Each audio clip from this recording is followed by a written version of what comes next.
Amin. Kasih tepuk tangan yang paling meriah, yang paling dahsyat. Silakan duduk. Bapak Ibu Saudara, puji Tuhan. Selamat sore, shalom.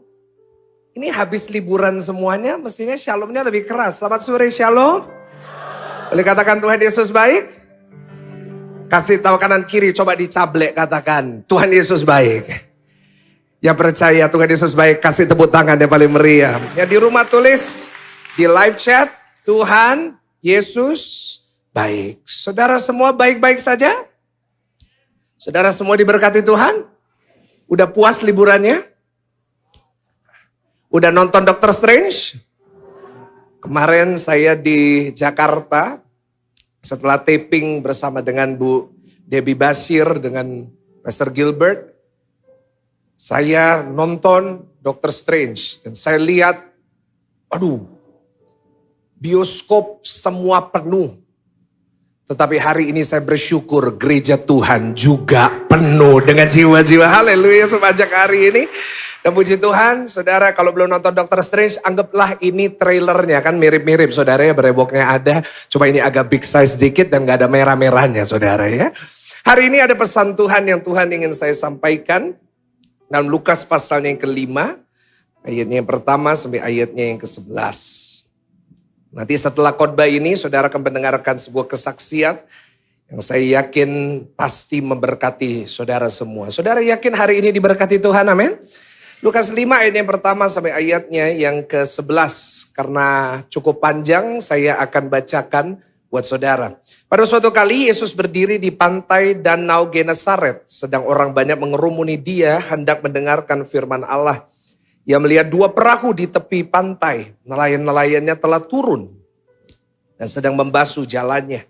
Ia naik ke dalam salah satu perahu itu, yaitu perahunya Simon, dan menyuruh dia supaya menolakkan perahunya sedikit jauh dari pantai.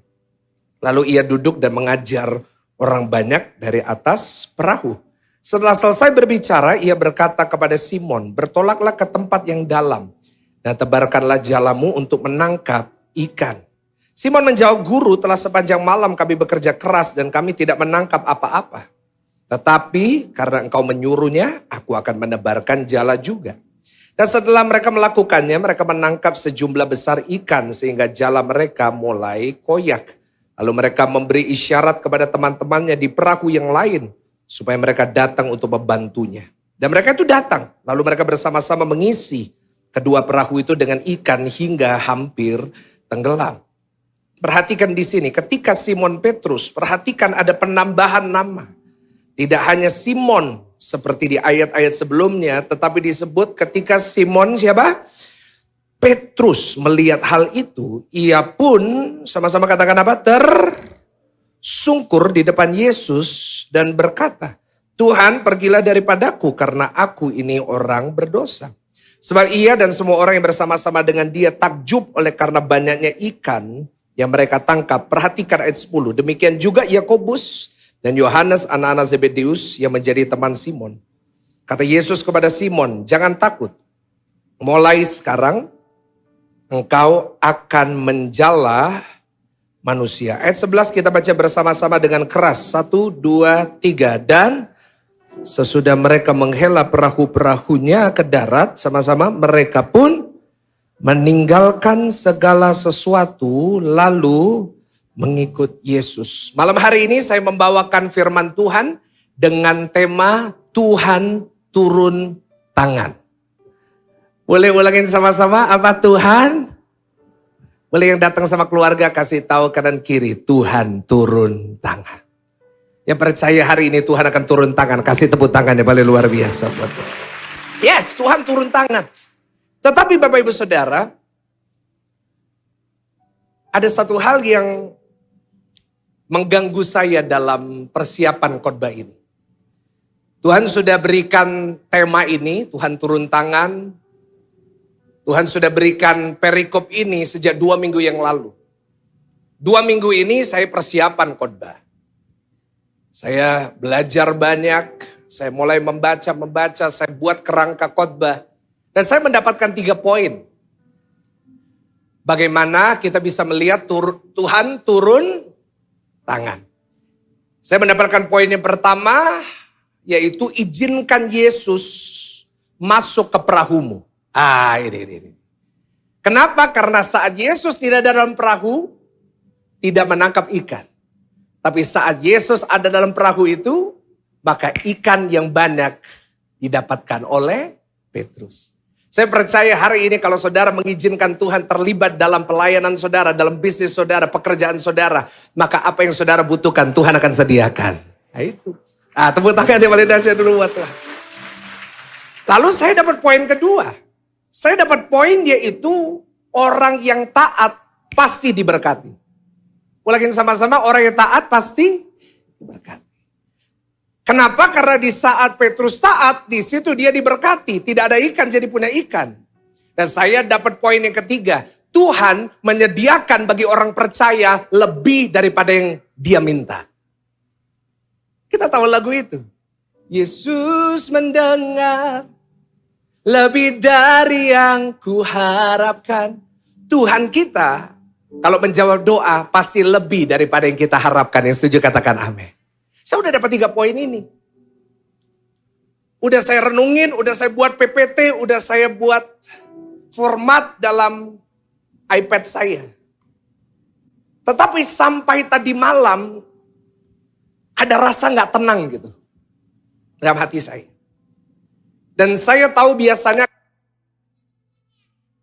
kalau Tuhan sudah membuat hati saya agak gak tenang gitu. Artinya ada sesuatu lebih yang Tuhan ingin saya sampaikan kepada jemaat. Bukan hanya sekedar, izinkan Tuhan masuk dalam perahumu, itu bagus. Buktinya tadi saudara tepuk tangan. Bukan hanya taat dan diberkati, bukan hanya Tuhan yang menyediakan lebih daripada yang kita minta. Tapi ada sesuatu yang lebih. Dan tadi malam sampai jam 2 subuh, saya tanya sama Tuhan, Tuhan, apa sih yang Tuhan mau saya sampaikan? Dan saya mau saudara melihat bersama dengan saya. Saya akan bawa saudara kepada apa yang Tuhan mau untuk saudara dengar. Untuk kita bisa tahu itu, kita harus lihat, memandangkan arah kita kepada ayat 2 sampai ayatnya keempat. Perhatikan, ditampilkan Lukas 5 ayatnya kedua sampai 4. Sabar dengan saya, ikuti. Dan saudara akan lihat maksudnya Tuhan. Dikatakan ia melihat berapa perahu di situ? 2 perahu. Jadi waktu Yesus sampai di pantai, perahunya cuma ada 2. Dikatakan nelayan-nelayannya telah turun dan sedang membasuh jalannya. Artinya apa di sini? Artinya perahunya 2, tapi nggak ada orang di situ. Karena penjelasan di ayat ini berkata nelayan-nelayan telah apa? They went down and washed their nets. Mereka pergi jauh. Lagi membersihkan jalannya. Lalu kita maju ke ayat 3. Ayat 3. Dikatakan ia naik ke dalam salah satu perahu itu. Dikatakan yaitu perahunya siapa? Simon Petrus. Dari antara 2 ini Yesus bisa milih antara 2 ini. He had a free choice. Tetapi Yesus memilih perahunya siapa di sini? Simon. Dan akhirnya Simon datang. Kenapa? Karena Yesus tiba-tiba masuk ke dalam perahunya. Dan Yesus menyuruh menolakkan perahu itu. Sedikit jauh dari pantai. Dikatakan, perhatikan ya, pelan-pelan kita belajar. Lalu ia duduk dan mengajar orang banyak dari atas perahu. Pertanyaan saya buat saudara, tolong bantu saya jawab. Yesus naik ke atas perahu untuk ngapain? Ngajar. Pertanyaannya, apakah Yesus naik ke perahu untuk mancing? Enggak. Dia naik ke atas perahu karena dia nggak ada tempat untuk ngajar. Karena semua orang mengerumuni dia. Dia harus naik ke atas perahu. Dan akhirnya mengajar dari perahu.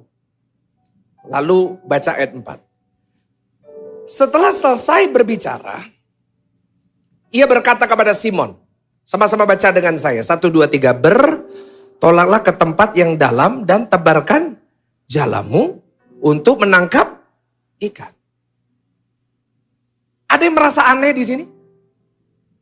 Saat saya baca, saya kok ngerasa ada sesuatu yang janggal. Yesus datang, coba kita lihat sama-sama ya. Yesus datang lihat 2 perahu gak ada orangnya. Lalu Yesus datang naik ke perahunya siapa? Simon Petrus. Apa yang terjadi? Dia ngajar. Ngajarnya saya yakin Yesus kalau ngajar pasti lama. 3-4 jam. Karena itu saya kalau khotbahnya panjang dikit berarti saya menjadi seperti Yesus. Apa yang terjadi?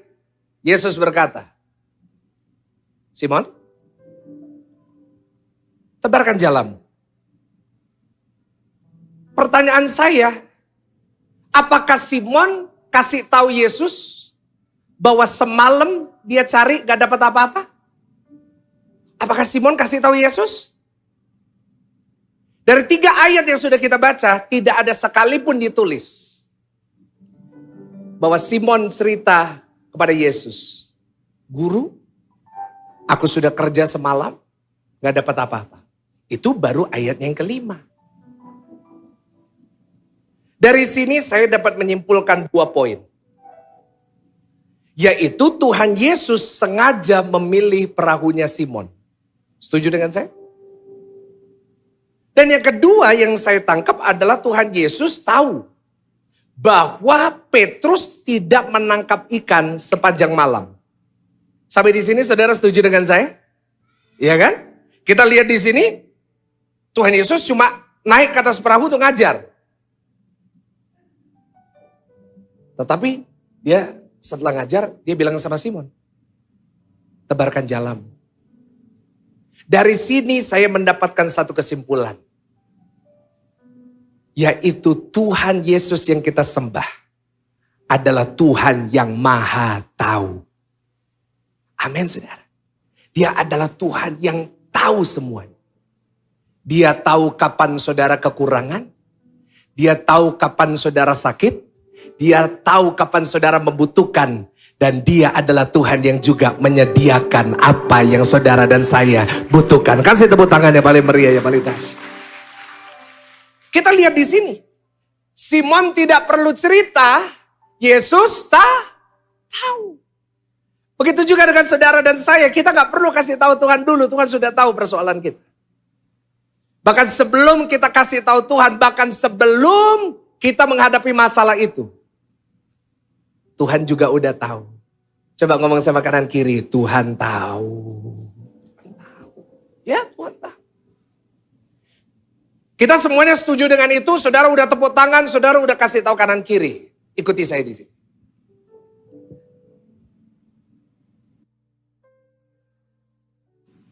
Tuhan maha tahu. Tuhan maha tahu. Tuhan maha tahu. Pertanyaannya gini. Tuhan tahu nggak? Sepanjang malam Simon tidak menangkap apa-apa? Tahu. Kenapa? Karena dia maha. Pertanyaan saya sederhana. Kalau Tuhan tahu Simon bakal kesusahan tidak menangkap ikan apa-apa. Bisa nggak malam itu Tuhan suruh ikan-ikan datang ke perahunya Simon? Bisa? Kenapa? Bagi Tuhan tidak ada yang apa? Kalau Tuhan bisa membuat ikan itu muncul siang itu, setelah Yesus setelah ngajar, bisa nggak sepanjang malam Tuhan kirim juga ikannya? Kenapa dia nggak kirim? Kalau Tuhan pernah pikir gitu? Kalau Tuhan tahu saudara bakal kena sakit itu, kenapa Tuhan nggak sembuhin dulu? Kalau Tuhan tahu saudara bakal ditipu uang, kenapa Tuhan nggak ngeluputin dulu? Kan Tuhan dia maha kuasa. Kalau Tuhan tahu bahwa saudara akan menghadapi masalah di dalam ekonomi, kenapa Tuhan tidak menghindarkan kita? Itu yang menjadi perenungan saya saat saya membaca tentang kisah ini. Kan Tuhan tahu bahwa Petrus akan kesusahan. Kita tahu Tuhan Maha Tahu. Kita tahu bagi Tuhan tidak ada yang mustahil. Kenapa kok Tuhan membiarkan? Kenapa kok Tuhan membiarkan kita berada di dalam rumah tangga yang berantakan?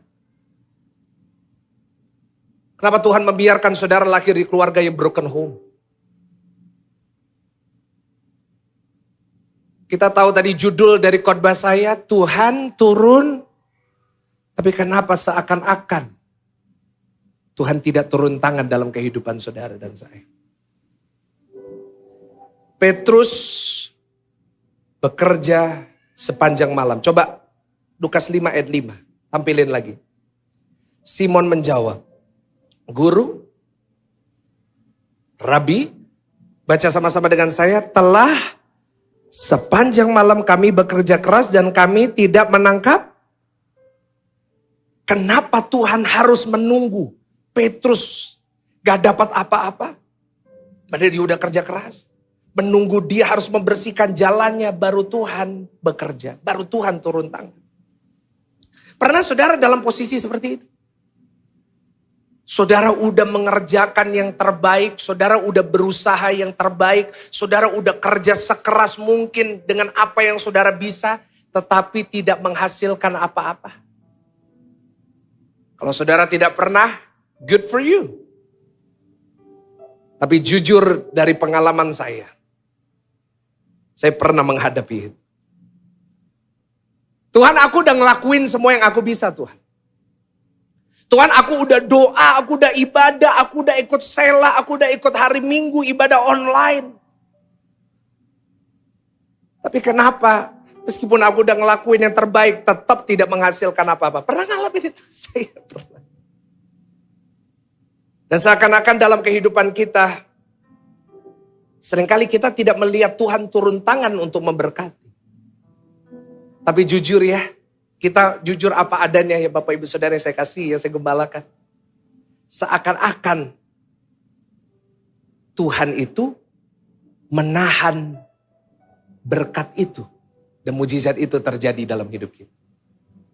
Seringkali dalam kehidupan kita mungkin kita merasa, Tuhan kok gak turun tangan memberkati, tetapi kenapa justru Tuhan tangannya seakan-akan menahan berkatnya daripada saya. Saya belajar satu hal yang penting dari kisah ini. Bahwa tangan Tuhan yang sama yang menghadirkan ikan yang banyak. Juga tangan Tuhan yang sama yang menahan ikan-ikan untuk tidak masuk ke perahu dan jala Petrus. Setuju dengan saya? Tahu gak saudara? Tangan Tuhan turun dalam hidup kita bukan hanya memberikan berkat. Ini satu konsep yang sering kali kita lupa. Tetapi saya catat tangan Tuhan juga bisa menahan apa Bapak Ibu Saudara? Berkat. Kita tahu bagi Tuhan tidak ada yang mustahil. Tapi kenapa saya belum ditolong? Kita tahu Tuhan kalau mau memberkati kita itu gampang. Saudara percaya itu kalau Tuhan berkati saudara gampang? Amin? Sama-sama katakan gampang. Untuk Tuhan beresin masalah ekonomi saudara itu gampang. Untuk Tuhan menyelesaikan masalah saudara itu apa? Kalau gampang kenapa gak dilakuin? Gak taunya tetap tampilin slide itu. Gak taunya tangan Tuhan yang muncul dalam kehidupan kita bukan cuma, ulangin sama-sama, bukan cuma memberi berkat, tapi juga bisa apa saudara?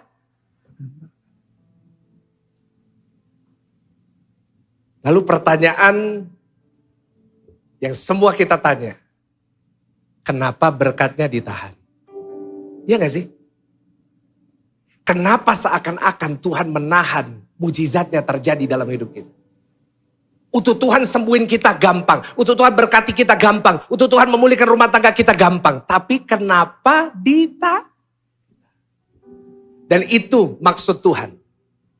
Kenapa kok saya diusik untuk saya tidak boleh berhenti menggali? Karena Tuhan ingin menunjukkan kepada setiap saudara yang datang malam hari ini. Karena saya rasakan dalam roh saya ada dari saudara yang datang malam hari ini. Saudara merasa Tuhan lagi nahan berkatnya. Tuhan lagi nahan mujizat. Tapi malam hari ini saya percaya kalau saudara jadi pelaku firman. Malam hari ini tangan Tuhan turun bukan untuk menahan. Tetapi memberkati kita dan melakukan mujizatnya dalam hidup kita. Yes. Saya mau tutup. Dari kisah ini saya mendapatkan 2 poin. 2 pelajaran penting. Kenapa Tuhan seringkali menahan berkat bagi kita.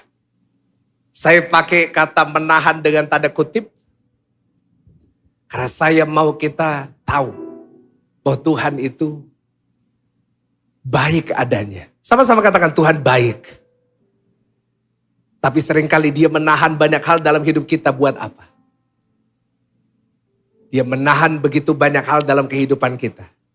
Karena dia baik buat kita.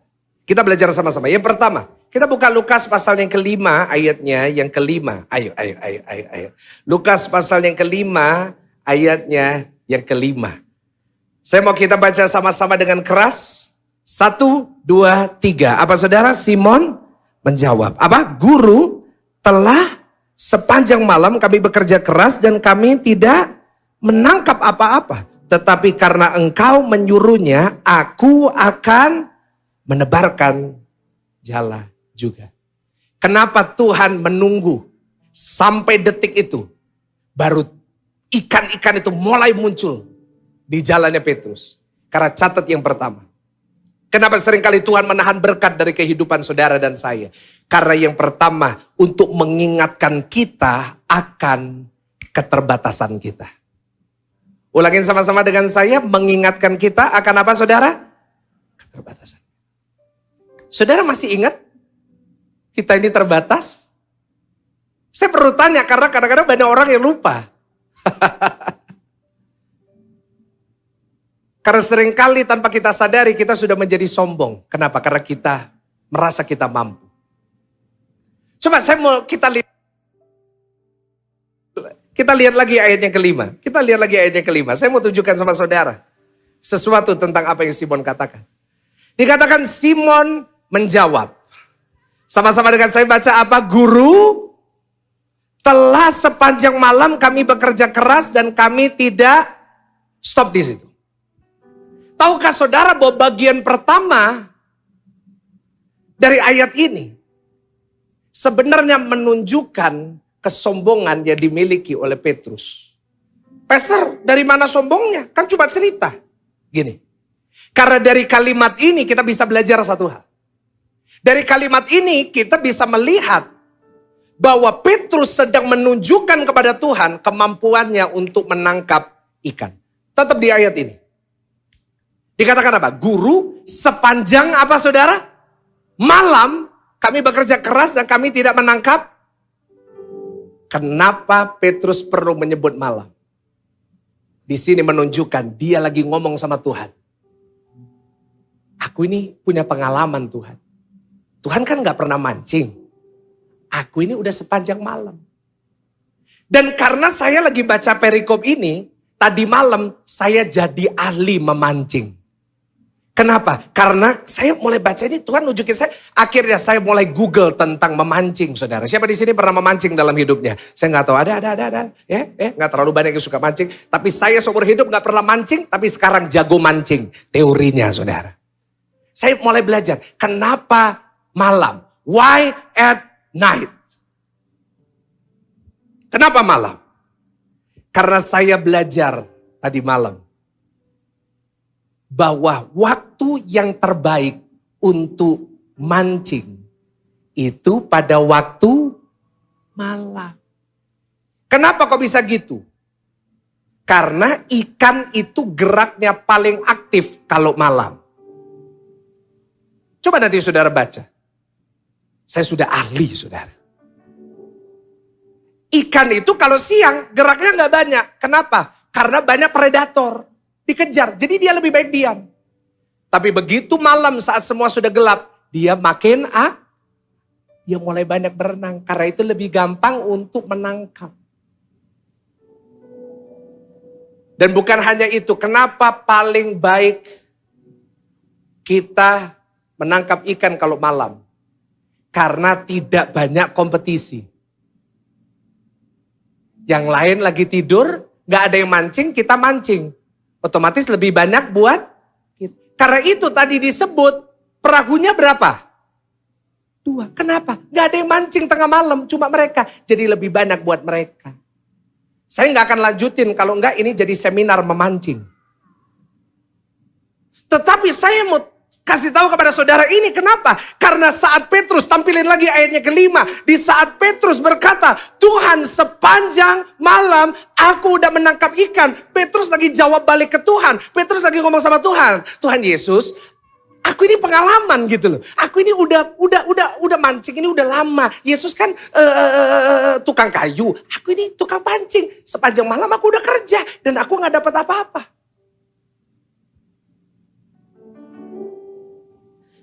Dia berkata kepada Yesus, aku udah ngelakuin yang terbaik kok. Aku udah lakuin dengan caraku tapi gak ada hasilnya. Aku udah ini, aku udah sepanjang malam, aku udah kerja keras. Tanpa kita sadari, seringkali kita juga kayak gitu. Seringkali saat kita doa sama Tuhan, kita suka ngajari Tuhan. Iya enggak? Tuhan kalau tolong aku tuh caranya gini, waktunya gini, dengan ini. Kita kadang-kadang memaksakan cara kita, kemampuan kita. Bahkan ada orang yang saya pernah dengar doanya agak kurang ajar. Dia bilang apa? Tuhan kalau Tuhan gak bisa, Tuhan turun. Saya naik.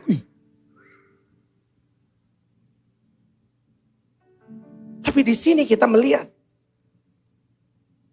Petrus lagi nyombongin dirinya sama Tuhan Yesus. Karena itu coba buka ayat 8. Buka ayat 8. Dikatakan ketika Simon Petrus melihat hal itu, ia tersungkur di depan Yesus dan berkata, sama-sama baca dengan saya, Tuhan, pergilah daripadaku karena aku ini seorang apa? Loh, gini. Kita ngomong logika sedikit. Kalau saudara baru dapat berkat, apa reaksi saudara? Apa saudara kalau dapat berkat lalu saudara tersungkur, aduh aku orang berdosa? Enggak. Saudara pasti celebration. Saudara pasti posting di Instagram. Pasti seneng, ajak teman, ayo kita makan bareng. Tapi lihat reaksinya Petrus, dia berkata apa? Dia tersungkur di bawah kaki Yesus dan dia berkata, ampuni aku Tuhan, pergilah daripadaku karena aku ini seorang yang apa? Kenapa? Karena dia tahu di ayat yang ke-5, tampilin ayat yang ke-5. Saat dia taat sama Tuhan, saat dia mendengarkan Tuhan, dia berkata, aku udah kerja tadi malam. Aku udah kerja sepanjang malam. Di sini Petrus sadar bahwa dia menyombongkan dirinya di depan Tuhan. Ada di sini orang yang suka menyombongkan diri di hadapan Tuhan. Ini bahayanya kalau orang udah pintar kerja. Ini bahayanya kalau orang udah pintar cari uang, udah kaya. Sukses, deposito banyak, mobil bagus, rumah bagus. Kita jadi lupa bahwa kita ini sebenarnya terbatas. Karena kita lupa diri kita terbatas, kita jadi sombong. Pak, Bu, saudara, brother and sister. Tahukah saudara bahwa kelemahan terbesar manusia adalah kita ini gampang jadi sombong. Gampang jadi sombong. Gampang jadi sombong. Kaya dikit, saya tuh sering ketemu sama orang. Belum jadi apa-apa, baik gitu, sopan gitu. Jalannya biasa gitu. Punya uang dikit, jalannya udah mulai dangak. Kaya dikit lagi, dangak lagi. Saya khawatir nanti jadi gini, saudara. Hati-hati loh. Hati-hati. Petrus merasa dia sudah punya banyak pengalaman. Sepanjang malam, aku udah research. Aku udah tahu. Aku udah ngelakuin semua. Dia merasa dia punya jam terbang tinggi. Sering dengar itu jam terbang tinggi? Emang pilot ya? Jam terbang tinggi. Dia merasa dia punya skill. Apa yang terjadi? Dia jadi sombong. Dengerin saya baik-baik ya. Kamera agak zoom in. Dari tadi terlalu zoom out. Zoom in, dengar. Saya mau bicara juga sama jemaat online. Jangan sampai kita jadi orang yang sombong. Kok gak ada yang amin? Coba senggol kanan kiri, jangan sombong ya. Gampang. Gampang untuk kita sombong. Apa cirinya orang sombong? Ayo kita lihat sama-sama. Yang pertama, ciri orang sombong tidak mau mendengarkan orang lain. Nggak mau dengerin orang. Pak. Halo Pak. Jangan jadi suami yang nggak pernah mau dengerin istri, Pak. Itu namanya ibu-ibu, iya itu loh rungokno. Kadang-kadang banyak bapak-bapak kayak gitu. Nggak pernah mau dengar omongannya orang. Istri ngomong apa? Wes, menengoh. Kamu tuh tahu apa? Cuma 3M. Masak, manak, maca. Akhirnya apa? Ketipu kan Pak? Akhirnya uangnya dibawa lari kan Pak?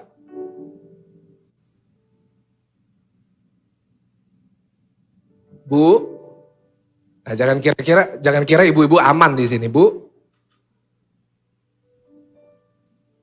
Kalau dikasih tahu suami, jangan suka bantah. Mukanya ibu-ibu udah mulai kecut. Enak awal-awal khotbahnya tambah gak enak khotbahnya. Bu, kau suka bantah, artinya kau gak mau dengar, artinya kau sombong.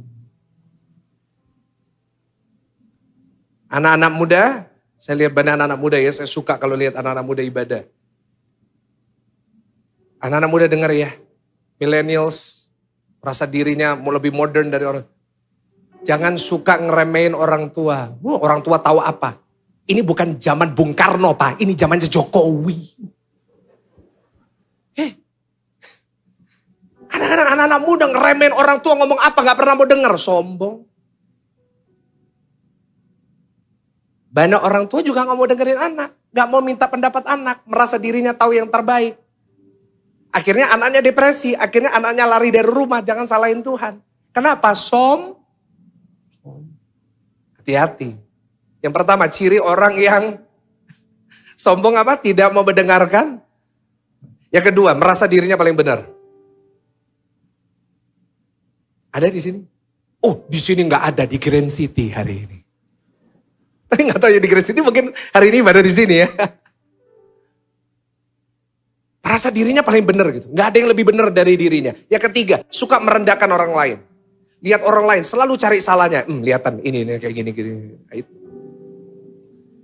Karena itu, apa yang Tuhan lakukan? Tuhan izinkan tangan Tuhan bukan turun memberkati, tapi tangan Tuhan menahan ikan supaya ikan itu tidak masuk ke jala Petrus sepanjang malam dengan kemampuannya, dengan skillnya, dengan jam terbangnya. Yang namanya Tuhan menahan berkat itu. Kenapa? Supaya Petrus tidak menjadi sombong. Tuhan menunggu Petrus sampai di titik terendah, sampai dia hampir mau menyerah, saat dia sudah mencuci jalannya, baru Tuhan muncul di situ. Bapak Ibu Saudara, dengarkan saya baik-baik. Mungkin hari ini ada dari saudara yang berada di titik terendah dalam hidupmu. Tapi dengar saya baik, seringkali Tuhan izinkan kita berada di titik terendah untuk menyadarkan kita bahwa kita ini terbatas. Sama-sama yang di sini bantu saya tepuk dada masing-masing, sadar terbatas. Saudara, acara ini, mujizat ini dilakukan di danau apa? Buka ayat pertama, di danau apa? Genesaret. Tahukah saudara, danau Genesaret itu titik terendah di muka bumi. Nanti saudara baca di Google, the lake of Gennesaret is the lowest point on earth. Dan Tuhan melakukan 18 dari 37 mujizat di Danau Genesaret untuk menunjukkan di titik terendah dalam hidup saudara. Tuhan bisa campur tangan, Tuhan bisa memberkati, Tuhan bisa lakukan mujizat yang dahsyat meskipun di titik terendah. Tapi ingat, harus sadar. Coba dengan halus senggol kanan kiri, sadar. Kenapa saya suruh halus? Karena kalau nggak saya suruh halus nanti disenggol sadar gitu kan. Ayo. Seringkali Tuhan harus menahan mujizatnya. Kenapa? untuk menyadarkan kita bahwa dengan segala pengalaman, dengan segala kemampuan, kehebatan kita ini tetap terbatas. Pak, Bu, Saudara, saya juga ingatkan diri saya sendiri, kita ini manusia yang terbatas. Karena kita manusia yang terbatas, saya catat, kita butuh Tuhan yang tidak terbatas. Sebab saat kita bersama dengan Tuhan yang tidak terbatas, Dia tidak pernah kalah. Kasih tepuk tangannya paling luar biasa. He never lost a battle. Kita yang sering kalah. Karena itu di dalam kita harus bergantung bersama dengan Tuhan yang tidak terbatas. Saudara ingat Abraham? Abraham punya seorang istri. Siapa istrinya Abraham? Apa? Bu Abraham. Ih, gampang banget, saudara. Sarah. Abraham dan Sarah. Mereka menikah di usia muda, gak bisa punya anak. Mandul. Lalu di usia 100 tahun, Abraham, Sarah usia 90, Tuhan baru turun tangan memberkati mereka dengan anak namanya Ishak. Bayangin, Sarah usia 90 tahun hamil. Coba nanti saudara pulang ke PTC, jalan terus lihat ada oma-oma umur 90 perutnya besar. Saudara ngomong apa? Kanker itu pasti kanker perut. Tapi buktinya hamil dan lahirlah siapa? Ishak. Kenapa Tuhan menahan? Kenapa Tuhan gak berikan kepada Abraham di usia 40, 30, 20? Kenapa? Karena Tuhan tidak mau Abraham bermegah dengan kekuatannya sendiri. Lihat, aku bisa menghasilkan anak-anak hebat. Lihat, tanpa bantuan Tuhan aku bisa. Tapi kenapa Tuhan tunggu menahan berkatnya sampai usia 100 untuk mengajarkan kepada Abraham, jangan Karena itu di saat Abraham disuruh menyerahkan yang namanya Ishak, dia langsung lakuin. Kenapa? Karena dia tahu kalau bukan karena Tuhan, saya tidak mungkin punya anak ini. Seringkali Tuhan perlu menahan berkatnya dari kehidupan orang percaya. Kenapa? Supaya kita ini lebih bergantung dan melekat kepada Tuhan. Saudara ingat Paulus pernah menulis di dalam surat-suratnya. Saya pernah khotbahin satu khotbah tentang ini, yaitu Paulus punya duri di dalam dagingnya. Paulus berkata seperti ini kepada Tuhan, Tuhan, aku sudah berkali-kali meminta. Dia menuliskan kepada jemaat, berkali-kali aku minta Tuhan cabut duri ini di dalam diriku, tapi Tuhan tidak mencabut. Kenapa? Kenapa seakan-akan tangan Tuhan yang maha kuasa, tangan Tuhan yang penyembuh, maha kuasa, maha segalanya. Kenapa Tuhan gak bisa ngambil duri yang kecil dari diri Paulus? Kenapa? Supaya Paulus bisa menulis di akhir hidupnya Filipi 4 ayat 13. Tampilin Filipi 4:13, sering kita taruh di stiker belakangnya mobil kita taruh di wallpaper kita. Baca sama-sama, segala perkara di dalam Dia yang memberi.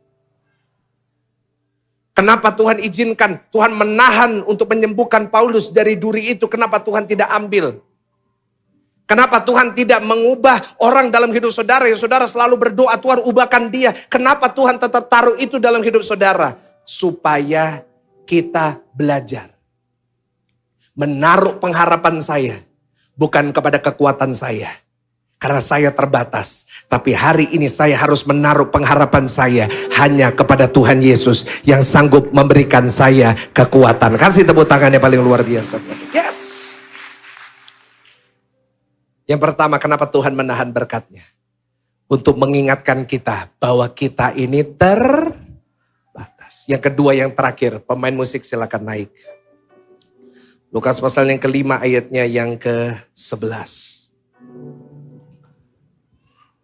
Mari baca bersama-sama dengan saya, dengan suara yang keras. 1, 2, 3. Dan sesudah mereka menghela perahu-perahunya ke darat, mereka pun apa saudara? Meninggalkan segala sesuatu, lalu mereka bekerja keras sepanjang malam untuk dapat apa? Ikan. Dapat ikan, tapi tampilin lagi ayatnya. Ayo, tampilin lagi ayatnya, ayat 11.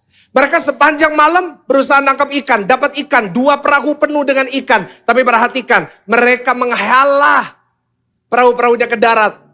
Dan mereka pun apa saudara? Ditinggal. Semalam udah kerja keras ditinggal. Yang kedua, catat baik-baik. Kenapa Tuhan menahan berkat dari hidup saudara? Yang pertama untuk mengingatkan kita terbatas. Yang kedua untuk kita menerima berkat yang sesungguhnya. Ulangin sama-sama dengan saya, 1, 2, 3. Untuk menerima apa saudara? Berkat yang sesungguhnya. Kenapa Tuhan menahan berkat dari Petrus malam itu?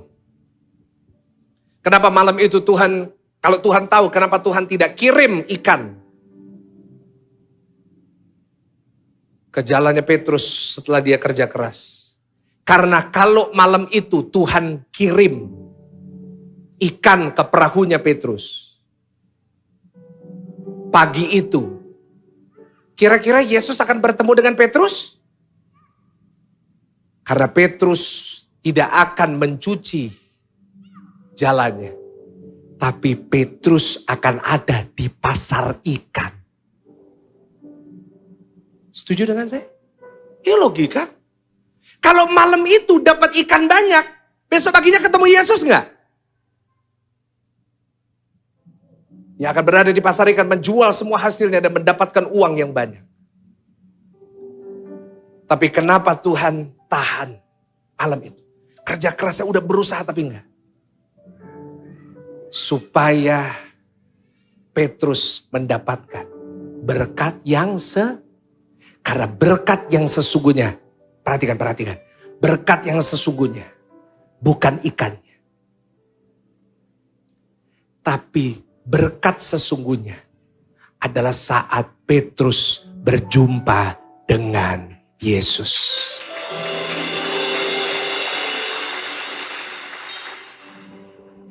Berkat sesungguhnya bukan ikan. Tapi berkat sesungguhnya adalah dia hari itu kenal Tuhan Yesus. Dia kenal Yesus lebih daripada sekedar guru. Dia kenal Yesus sebagai Tuhan. Karena itu di ayat 11 dikatakan setelah perahunya berada di darat, dia meninggalkan semua itu. Kenapa? Karena dia udah tahu, dia udah menemukan berkat yang sesungguhnya. Dia meninggalkan ikan supaya dia dapat perkenanan. Bukankah perkenanan Tuhan lebih penting daripada ikan? He left the fish, he got the favor. Dia dapat perkenanan Tuhan. Karena itu dia meninggalkan semua ikan itu. 2 perahu penuh ikan. Dia tinggal. Bangkit berdiri bersama-sama. Dari sini saya tahu kenapa saya gak bisa tidur tadi malam. Karena Tuhan mau ngajarin saudara berkat yang sesungguhnya. Tahu nggak, berkat yang sesungguhnya dalam hidup saudara bukan saat saudara bisa jadi kaya. Berkat yang sesungguhnya bukan hanya saat saudara bisa beli mobil itu, beli rumah yang baru. Berkat sesungguhnya itu bukan ikan itu. Karena ikan itu bisa hilang kapanpun. Pak, Bu, dengar saudara yang sibuk cari uang setiap hari, lupa sama Tuhan, sibuk cari uang, kerja keras cari uang. Dengar baik-baik, uang saudara bisa hilang kapanpun. Setuju dengan saya? Ikan itu bisa busuk kapanpun. Kalau Tuhan mengizinkan Petrus terus diberkati, terus punya uang, terus dapat ikan. Mungkin Petrus tidak akan mengikut Yesus dan menjadi rasul yang kita tahu sebagai rasul yang hebat. Kenapa Tuhan menahan berkat dari hidup saudara? Karena Tuhan tahu yang terbaik buat saudara. Yang setuju katakan amin. Tuhan tahu seringkali kalau saudara jadi kaya, saudara akan jadi sombong, saudara akan merasa saudara gak butuh Tuhan. Karena itu dia menahan berkat supaya saudara tahu apa arti berkat. Berkat bukan bicara tentang berapa banyak uang yang ada di rekening saudara. Bukan berapa banyak pekerjaan yang saudara punya. Bukan berapa banyak follower yang saudara punya. Tetapi berkat yang sesungguhnya adalah saat saya percaya Tuhan Yesus. Dan saya mendapatkan anugerah. Saya masuk surga dan hidup saya tidak hanya memikirkan hari ini, tetapi saya memikirkan hari esok. Bukan hanya saat saya berada di dunia ini, tapi sampai di dunia yang akan datang. Di saat saya mati, kapanpun saya mati, saya punya kepastian bahwa saya pasti masuk surga. Bukankah itu berkat yang sesungguhnya? Di saat Petrus khotbah di depan ribuan orang, kita tahu di Kisah Para Rasul, Petrus bicara di depan ribuan orang. Pertanyaan saya, apakah kira-kira Petrus mikirin ikan itu? Terus Petrus lagi khotbah, terus Petrus mikirin, lu manere ikannya dua, no? Kenapa? Karena ikan itu sudah lama busuk. Tetapi kasih karunia Tuhan tidak pernah habis dalam kehidupan saudara dan saya.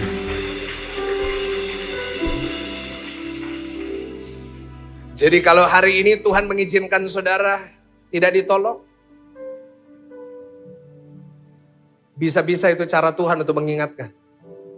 Ya kamu kejar siapa? Kalau hari ini yang kita kejar Tuhan, ya kita kejar Yesus. Maka firman Tuhan berkata, carilah dahulu kerajaan Allah. Maka semuanya akan ditambahkan bagi saudara. Pejamkan mata saudara, saya mau berdoa buat saudara sebelum kita mendengarkan kesaksian.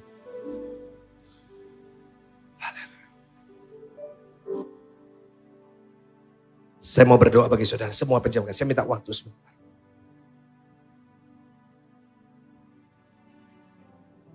Tuhan, hari ini hamba-Mu ngerti maksud. Seringkali kami sombong. Kami merasa bahwa kalau kami bisa sukses, bisa kaya, itu karena kami yang punya pengalaman, karena kami yang hebat. Padahal sebenarnya kami sadar bahwa sebenarnya kami ini terbatas. Kami ini bukan siapa-siapa. Ampuni kami kalau seringkali kami merasa kami mampu. Ampuni kami kalau seringkali kami merasa karena uang yang kami punya, kami bisa melakukan apapun yang kami mau. Ampuni kami kalau kami datang ke gereja mengejar berkat yang salah. Ampuni kami kalau seringkali kami ke gereja karena kami ingin kaya. Ampuni kami kalau seringkali kami datang ke gereja karena kami berharap kalau saya berada di gereja saya bisa mendapatkan sesuatu dari Tuhan. Tapi hari ini ubah hati kami. Untuk kami hari ini sadar akan berkat yang sesungguhnya. Bukan materi. Bukan mobil, bukan rumah, bukan tas, bukan jam tangan, bukan sepatu, bukan baju. Tetapi berkat yang sesungguhnya adalah saat engkau ada dalam hati kami. Hamba-Mu sudah selesai menyampaikan pesan-Mu. Tapi hamba-Mu percaya firman ini tidak akan pernah kembali dengan sia-sia. Kau menyadarkan kami. Kau mengubahkan kami. Nah, kami percaya hidup kami tidak akan pernah sama lagi. Di dalam nama Tuhan Yesus, mari yang percaya sama-sama kita katakan amin. Kasih tepuk tangan yang paling meriah, silakan.